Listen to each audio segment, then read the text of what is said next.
Hello students, this is Subodh sir and I welcome you on my YouTube channel. Dear friends, आज के इस class में मैं आपको करेक्ट यूज़ ऑफ प्रीपोजिशन के बारे में बताऊंगा कि आप किस तरह से प्रीपोजिशन का यूज करें सेंटेंसेज में। इसके अलावा फिक्स्ड जो प्रीपोजिशन होते हैं उसका आप किस तरह से यूज करेंगे, है ना। और ये वीडियो आपके लिए इम्पॉर्टेंट है बोर्ड एग्जामी जो हैं, चाहे वो 10th के हों, 12th के हों या कम्पिटिटिव एग्जाम्स के हों। हर एग्जाम्स में ये इस तरह के प्रीपोजिशंस आपको पूछे जाते हैं। समय को बचाने के लिए मैंने आपके लिए कुछ क्वेश्चंस बोर्ड पर लिख कर रखा हूँ और ये इम्पॉर्टेंट क्वेश्चंस है, सभी कंपटीशंस में आपको पूछे गए क्वेश्चंस हैं, है ना। तो चलिए शुरू करते हैं। एक चीज़ मैं ज़रूर कहूँगा, वीडियो को अंत तक देखना और इससे आपको फ़ायदा क्या हुआ ये ज़रूर आप कमेंट के रूप में हमें करेंगे। और चैनल को सब्सक्राइब नहीं किया है तो आप कर लेंगे, है ना, क्योंकि इसमें आपका कुछ जाता है नहीं। इससे मेरा मनोबल बढ़ता है कि इस तरह से जो मैं आपको वीडियो दे रहा हूँ उससे आपको फ़ायदे हो रहे हैं। तो चलिए देखते हैं इसी कड़ी में पहला आपका सेंटेंस क्या है। कहता है ही इज़ बॉर्न, देखिए फर्स्ट सेंटेंस कहता है he is born dash rich parents. यहाँ पर आपको ब्लैंक स्पेस है, प्रीपोजिशन का ऑप्शन नहीं है। और जब आप बिना ऑप्शन के किसी प्रीपोजिशन को सही रूप में भर लेते हैं तो आपको ऑप्शन रहने पर आपको बहुत आसानी हो जाता है ना। तो देखिए क्या कहता है, he is born dash rich parents. अब देखिए यहाँ पर पैदा तो हुआ है लेकिन कैसे पेरेंट्स से, रिच पेरेंट्स है। तो जब आपका वर्ब बॉर्न रहे और इधर आपका रिच पेरेंट्स रहे, पुअर फैमिली रहे या पुअर पेरेंट्स रहे, तो आप आंख मूंद के बॉर्न ऑफ याद कर लो बस। He is born of dot dot dot, जो भी रहे बॉर्न के बाद आप ऑफ दे दो, है ना। He is born of rich parents, he is born of poor parents, है ना। अगर यहीं पर आपका बिलोंग रहता तो आप क्या करते, तो बिलोंग अगर आपका रहता तो आप मान लिया जाए आपका सेंटेंस में बिलोंग दिया हुआ है ना, बिलोंग रहता तो आप वहां पर टू लगा देते, है ना। बिलोंग रहता तो आप वहां पर क्या लगा देते, टू लगा देते। चलिए सेकंड सेंटेंस को हम देखते हैं आपके लिए। ही इंसिस्ट्स, इंसिस्ट का मतलब होता है जिद करना, किसी चीज के लिए जिद कर देना या अड़ जाना। ही इंसिस्ट डैश लिविंग इमीडिएटली, मतलब तुरंत जाने के लिए वह जिद करता है ना। तो आपको ये फिक्स्ड प्रीपोजिशन के अंतर्गत आता है डियर स्टूडेंट्स कि इंसिस्ट वर्ड को देख लीजिए और इंसिस्ट वर्ड को आप इस तरह से रट लीजिए कि आपको ये रट्टा मार करके बस दिमाग में बैठा लेना है कि इंसिस्ट के बाद एक ही प्रीपोजिशन आता है और वह होता है ऑन। तो आप कैसे कहोगे, he insist on living immediately। Clear हो गया। चलिए थर्ड सेंटेंस में आपके लिए लेकर आता हूं। We are accustomed dash doing hard work. accustomed मतलब यूज्ड टू होता है, आदती हो जाते हैं हार्ड वर्क करने का। देखते हैं ना लेबर्स को क्या करता है, कठिन से कठिन मेहनत करने का वो आदती accustomed हो जाता है। तो accustomed एक ऐसा प्रीपोजिशन है, इसके बाद आप टू का प्रयोग करेंगे। accustomed to, क्या कहोगे, we are accustomed to doing hard work। Clear हो जाएगा आपका। चलिए इसी कड़ी में फोर्थ सेंटेंस में क्या कह रहा है देख लीजिए। ही इज वन पर्सन, यह वही एक आदमी है। I count in times of difficulty, यानी कि मुश्किल घड़ी में, है ना, मैं उस पर क्या कर सकता हूँ, काउंट कर सकता हूँ। अब देखिए काउंट के अनेक सारे वर्ड होते हैं, मीनिंग होते हैं। काउंट का मतलब होता है किसी को चीज को गिनना, लेकिन यहाँ पर जब डिफिकल्टी में आप उस पर काउंट करते हो तो काउंट के बाद आपको फिक्स प्रीपोजिशन ऑन देना है। तो काउंट ऑन का मतलब क्या हो जाता है, किसी पर भरोसा करना, यकीन करना, विश्वास करना, है ना। इस तरह से जब आप पढ़ोगे प्रीपोजिशन को तो आपको ये दिमाग में बैठ जाएगा पूरा, है कि नहीं है। क्या कहता है कि I count on in times of difficulty, मतलब मैं उसको मुश्किल घड़ी के समय मैं उस पर क्या कर सकता हूं, भरोसा कर सकता हूं, है ना, यकीन कर सकता हूं। नेक्स्ट सेंटेंस कहता है फिफ्थ वन। देखिए धीरे धीरे आपका सेंटेंस मैं बोलते जा रहा हूं और आपको एकदम बड़ी आसानी से समझाते जा रहा हूं। क्या कहता है कि few persons in the world, few persons in the world मतलब बहुत कम ही आदमी हैं, नहीं के बराबर।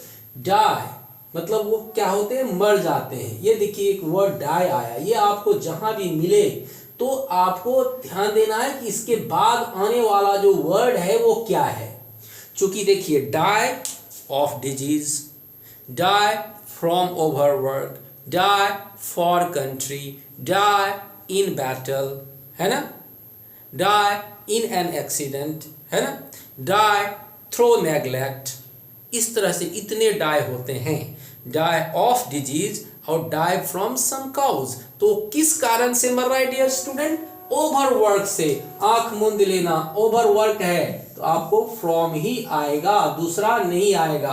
अगर यहाँ पर आपका कोलरा रहता है ना, टाइफाइड रहता, बीमारी का नाम रहता, कैंसर रहता, तो आप यहाँ पर ऑफ दे देते। क्लियर। नेक्स्ट सेंटेंस देख लेते हैं क्या कहता है। A blind man cannot distinguish light dash darkness, है ना। जो अंधा आदमी होता है वो अंधेरे और रोशनी को वह डिस्टिंग्विश नहीं कर सकता है, वह बांट नहीं सकता, अलग नहीं कर सकता। तो देखिए आपको यहाँ पर एक वर्ड देखना है, फिक्स्ड प्रीपोजिशन देखना है कि ये जो डिस्टिंग्विश है, डिस्टिंग्विश के बाद आपको फ्रॉम आएगा। क्या हो जाएगा, लाइट फ्रॉम डार्कनेस, यानी कि एक अंधा आदमी लाइट को डार्कनेस से अलग नहीं कर सकता। क्लियर हो गया। तो डिस्टिंग्विश आप याद रखेंगे और इसको आप आगे बढ़ाएंगे, है कि नहीं। अब देखिए दूसरा वाक्य क्या कहता है। दूसरा वाक्य कहता है स्टूडेंट अ हॉकर। हॉकर तो आप जानते हैं ना, कुछ ही छोटे छोटे टोकरी में आप ट्रेन में आप देख रहे होंगे, सब हॉकर सब रहता है, वेंडर्स जिसको आप कहते हो ना। तो हॉकर गोज जाता है, डैश हाउस डैश। तो देखिए घर से, एक घर से दूसरे घर तक हो जाता है। हॉकर क्या करता है, फ्रॉम हाउस टू हाउस। और ये देखिए यहाँ पर मैं आपको बोल रहा हूँ फ्रॉम और यहाँ पर बता रहा हूँ आपको टू। तो ये भी आपको एक टिप्स याद रखना है कि from is always followed by two. और अगर बिटवीन कहीं पर मिल जाए डियर स्टूडेंट्स, तो बिटवीन के बाद क्या फॉलो होता है, तो एंड होता है। ये आप याद रखोगे कि बिटवीन कहीं आ गया तो उसके बाद एंड आएगा, और फ्रॉम आ गया तो उसके बाद टू आ जाएगा। ये आपका एक टिप्स है जो आप दिमाग में रखोगे और बिल्कुल सही रूप से करोगे। नंबर नेक्स्ट सेंटेंस कहता है I am interested dash cricket but I am not very good dash it. देखिए इंटरेस्टेड, ये पकड़िए आप। किसी चीज में अगर आपको इंटरेस्ट है तो किसी चीज में है, ये आप ध्यान दे देना। किसी चीज में इंटरेस्ट है तो में इंटरेस्टेड इन बोलोगे। क्या बोलोगे, इंटरेस्टेड इन। बट लेकिन I am not very good dash it. तो गुड एट समथिंग होता है, याद रख लेना कि good at something, interested in something and good at something. कहता है इंटरेस्टेड तो क्रिकेट में हूं बट इसमें मैं बहुत अच्छा नहीं हूं। क्लियर हो रहा है आपका कंसेप्ट। आप लाइक जरूर करेंगे, वीडियो को अंत तक देखेंगे। चैनल को सब्सक्राइब नहीं किया है तो please do subscribe it for my support and for your good understanding that I just make you understand in this video. Next sentence क्या कहता है, विल यू एंट्रस्ट मी। देखिए एंट्रस्ट का सबसे पहले मीनिंग देखिए क्या होता है। एंट्रस्ट जब आप किसी चीज को कोई चीज दे देते हैं, सौंप देते हैं, है ना, उसको एंट्रस्ट कहते हैं। तो will you entrust me that money. क्या क्या कहता है, क्या आप मुझे वो मनी वापस कर देंगे, दे देंगे, सौंप देंगे। तो एंट्रस्ट, एंट्रस्ट के बाद बस विथ आ जाता है। Entrust me with that money, entrust with. चलिए next, the house is dash. कहीं घर पे आग लग जाए, कहीं दुकान में आग लग जाए, तो जैसे ही आग मिल जाए, फायर मिल जाए, तो वहां पर आप आंख मूंद के ऑन मार दो, the house is on fire, और सेंड द फायर ब्रिगेड। तो सेंड का मतलब होता है भेजना, लेकिन सेंड के बाद जब हम फॉर लगा देते हैं तो बुलाने के लिए भेजना, तो क्या कहोगे? Send for the fire brigade. Clear हो रहा है डियर स्टूडेंट? चलिए लाइक जरूर कर देंगे आप। क्या कहते हैं next sentence? You are always dash a hurry. देखिए ये एक फ्रेज ही है, हरी जहां पर मिल जाए तो ये देखिए हरी के पहले अ है, आर्टिकल है, तो वहां पर एक फ्रेज बन जाता है इन अ हरी। इसमें आपको कुछ नहीं याद करना, बस दिमाग में बैठा लेना है कि you are always in a hurry, you drive dash a tremendous, drive at a tremendous speed. ऐसे ड्राइव एट मतलब what is your driving at, मतलब वहां पर अभिप्राय हो जाता है मीनिंग, लेकिन यहाँ पर क्या कहता है? स्पीड है, तो हम drive eight a tremendous speed. Last but not the least, snow is falling dash the north of Kashmir. अब देखिए ये बड़ा इंटरेस्टेड और ये आपका इंपॉर्टेंट सेंटेंस है ना? Snow is falling dash the north. अब देखिए ये नॉर्थ ऑफ कश्मीर जो है, इट्स ऐसा लग रहा है सेंटेंस से कि ये एक बहुत बड़े एरिया पर ये फॉलिंग हो रहा है स्नो का, है ना, बहुत बड़े क्षेत्र में। तो यहाँ पर अगर हम इन देंगे तो सुटेबल नहीं होगा, है ना। तो snow is falling in the north of Kashmir, वो नहीं होगा, वो पॉइंटेड हो जाएगा, है ना। लेकिन ये बड़े क्षेत्र में है, तो इसीलिए आपको यहाँ पर ओवर का प्रयोग करना है। किसका प्रयोग करना है? ओवर। क्या हो गया sentence? Snow is falling over the north of Kashmir.